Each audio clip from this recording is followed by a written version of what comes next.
I really do care about people, and if they choose not to go with me, I still want them to be okay.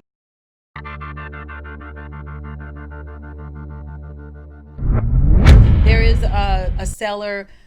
He had inherited a house and a car and did nothing with it. The house had so many code violations on it, and he wanted to sell it. He didn't even have a way to get to work daily because the car had also just gone to waste. He had no idea what to do with this inheritance. And he'd probably been living in that house 5 years since his mom passed, and it was a wreck. It was a wreck, and he had to live there. And so I did put that property under contract, but right before we were getting ready to close, his dad came in and he said, I don't want Patrick to lose this house. What will it take for you to release that contract? And so I gave him a small number. He said, okay. And I released the contract. And I still followed up with him. And I met with him and his dad and his aunt at the property.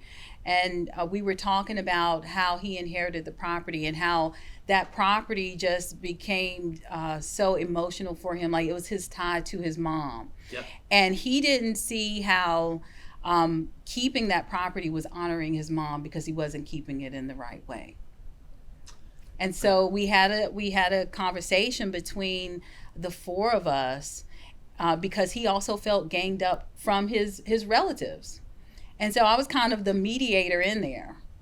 And it was a house I could have rehabbed and made probably $50,000 on.